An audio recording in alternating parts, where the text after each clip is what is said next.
Let's start this off by saying I've wanted to talk about this guy for a while now. Corvurax, ladies and gentlemen, a highly sought after species that is not worth your mush.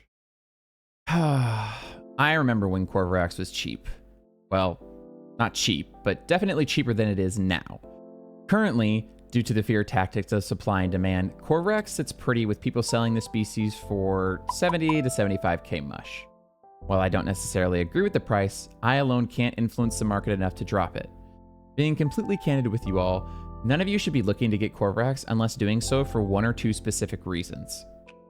Getting into the PvP side of Corvurax, I'm still not sure why we used to ban it from tournament/Hunger Games events. At this point, the only valid reason is that the vast preponderance of people couldn't acquire it, and that somehow made it unfair to the rest of the people attending. Does Corvurax have the potential to be utilized? Yes, but not so much as other species could. Corvurax relies entirely upon its stats, and there isn't much in the way of skill expression. It can overperform in very niche settings, but otherwise falls flat. If you're looking for a creature to win an event or to KOS with, Corvurax is likely one of the worst options for a flyer. Taking a peek at Corvurax's stats, they're solid in each important category, but they truly don't excel in any either. Everyone who's played Corvurax has felt the abysmal 30 fly speed that it offers alongside a measly 1 glide regen.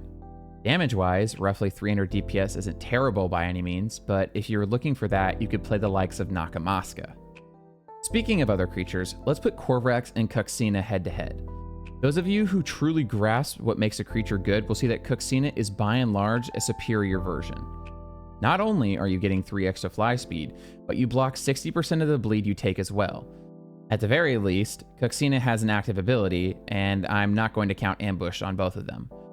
The other thing that makes Cinaa stand out over Corvurax is that it has 10 bleed attack.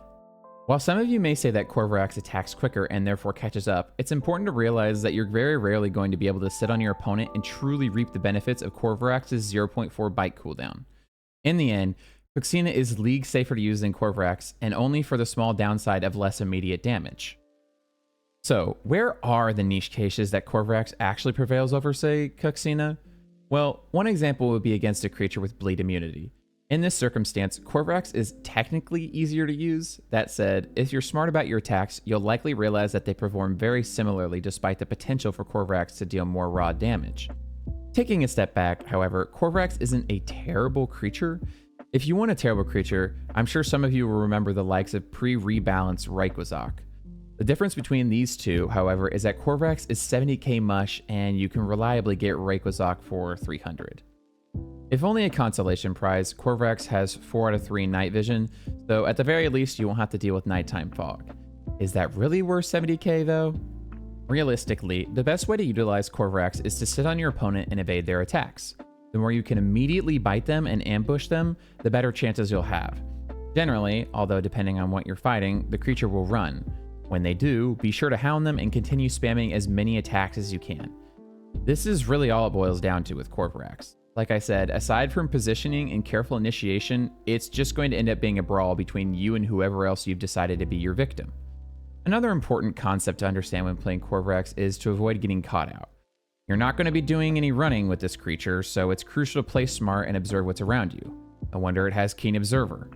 As for plushes and traits, health is not falling from grace with this guy.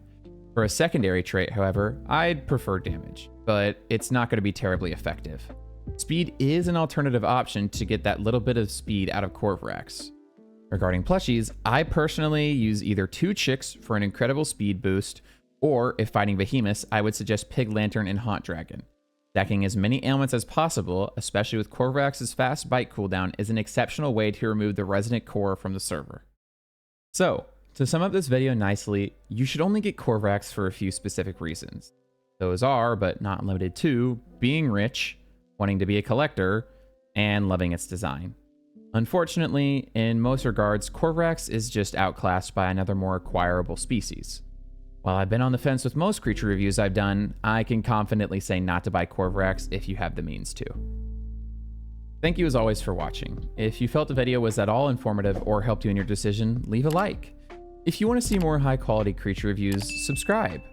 That said, you're more than welcome to leave any creature suggestions below. All I ask is that they be worth a substantial amount of mush. For the sake of using numbers, anything that's 3k or higher has a chance of being reviewed.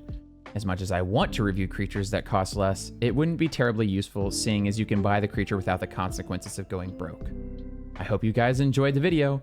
Bye for now.